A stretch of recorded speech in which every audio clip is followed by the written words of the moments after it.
Hey everyone, Mr. Schachter back at you with some more inverse derivatives, but this time we're going to focus on derivative of inverse trig functions. The first objective is to use the implicit differentiation method to find the derivative of arcsin, also known as inverse sine x. And we're also going to examine the formulas to calculate the derivatives of all 6 inverse trigonometric functions. Let's get started with the derivative, or the derivation, of inverse sine.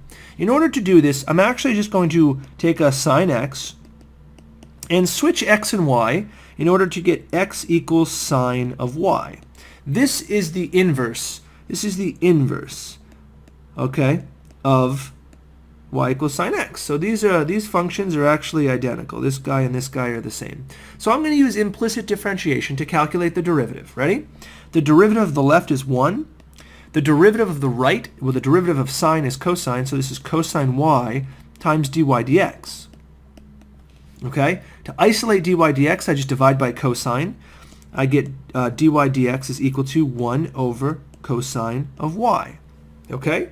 Now, what I can actually assume is that since I know that cosine of an angle is positive between negative pi over 2 and pi over 2. Okay?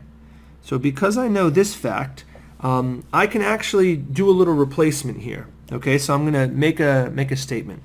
So I know that sine squared of y plus cosine squared of y is equal to 1. Correct? So if I isolate cosine squared y, I get cosine squared y is equal to 1 minus sine squared y. And if I then isolate, if I want to get rid of the square on the cosine, I just square root both sides. Okay, because now this is of course assuming that we're going to be positive here. We can't take the absolute or the square root of a negative number, so I'm okay on the interval negative pi over 2 to pi over 2. So I'm going to then just do y is equal to the square root of 1 minus sine squared y, which is this value. This is cosine. Sorry, cosine y is equal to this value, which is the square root of 1 minus sine squared y. I'm actually just going to take that and plug it in here. So we're going to just plug it. I'll use a different color. I'm just going to plug it right in there for this derivative. So I'm just going to put that back. So I'm going to have a new formula. Dy dx is actually equal to 1 over the square root of 1 minus sine squared of y. And that's going to be that. And I can actually make a suggestion that sine squared of y is actually just the, I'm using this statement right here. Sine squared of y is actually just x squared, because sine of y is x. So my final step will just be a little substitution. I'll just leave it in pink actually. Is equal to 1 over the square root of 1 minus x squared. And this is my derivative of the inverse sine or arcsine function. Let's try an example. Let's use implicit differentiation to find the derivative of the inverse secant of 3x. Okay, arcsecant of 3x specifically. So the first thing you're going to want to do in this problem is switch it around. So I know that y equals arcsecant of 3x is just secant of y equals 3x, just flip-flopping the variables. So now I'm going to use implicit differentiation, take the derivative of both sides. So the derivative of the left side is equal to secant y tan y dy dx, and the derivative of the right is just 3. Okay? And if I need to isolate dy dx, I get dy dx is equal to 3 divided by secant y tan y. But I need to come up with some expressions for secant y and tan y. Now luckily I actually know that secant y is equal to 3x. So I know that one. So this is 3 over 3x. But I don't know what tan y is, so I'm going to have to build a right triangle. Use a little geometric trig here. So if I build a right triangle, and I've got this, and let's just call this angle y, okay? If I know the secant is 3x, I know the secant is the reciprocal of cosine. So I know that secant, here, actually I'll do this over here in a different color. So I know that secant is actually equal to 1 over cosine, And I know that cosine is equal to adjacent over hypotenuse. So I know that secant is actually equal to hypotenuse over adjacent. So that actually lets me fill in the values of this right triangle here. So I know the hypotenuse has to be, I know that, oops, oh, thanks, Apple Pencil. I know that the hypotenuse over the adjacent, the secant has to equal 3x, right?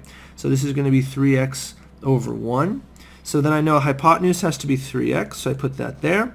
And then the adjacent has to be 1. And I can use the Pythagorean theorem that a squared plus b squared equals c squared.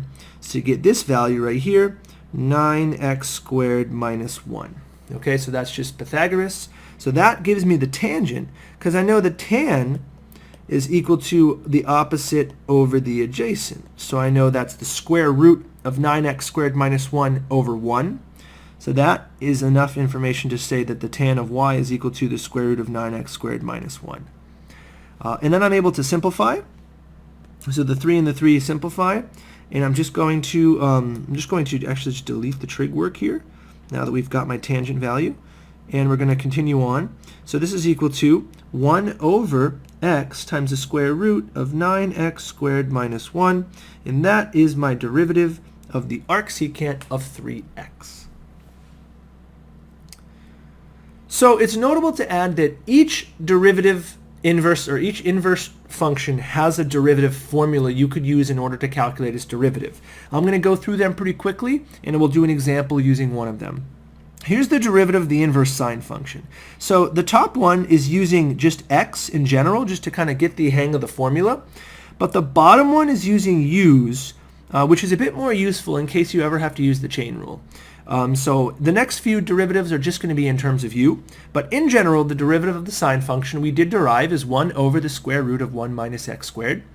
In terms of u's, it's the same formula, just making sure that you multiply by du dx if necessary, if you have to chain the problem.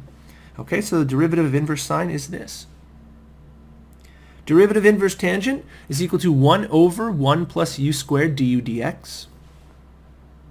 And the derivative of the inverse secant, which is the one we just kind of used a bit, is 1 over the absolute value of u times the square root of u squared minus 1, and then chaining, if you need to, du dx.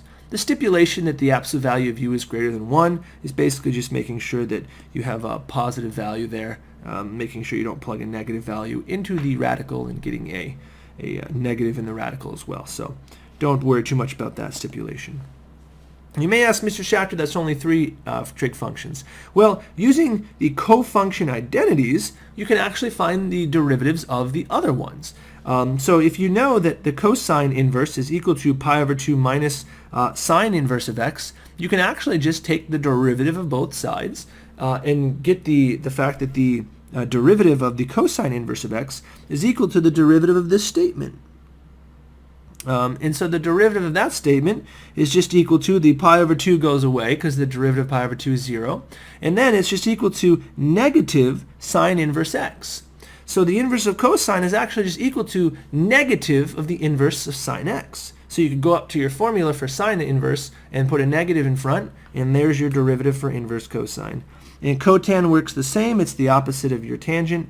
And cosecant is the same. It's the opposite of your secant. So those are the 6 inverse trig function derivatives. Let's use an example of one to see how it works. So if f of x equals arctan of 1 over x, and what is f prime x? So if you use the formulas and not implicit differentiation, I put the formula right here for you. It's equal to 1 over 1 plus u squared du dx. So if I do that, I know that the u is equal to 1 over x in this case. So the derivative of the tangent of, or arctan, inverse tan of 1 over x, is equal to 1 over 1 plus u, which is 1 over x, quantity squared, times du dx, which is the derivative of u, which in this case is the derivative of 1 over x. So if 1 over x is equal to x to the minus 1, its derivative is equal to negative 1 x to the negative 2, which is negative 1 over x to the positive 2. So that's what I'm multiplying by in my derivative, which I can actually just distribute the x squared to the bottom and simplify. So this is 1 over x squared times 1 is x squared. And then x squared times 1 over x quantity squared is just 1. So this is plus 1. And also the numerator, negative 1 times 1 is negative 1. So the answer is choice E, negative 1 over x squared plus 1. So if you memorize the formulas, you can use them to your heart's content. If you don't memorize the formulas, simply use implicit differentiation to find the derivative of any inverse trig function.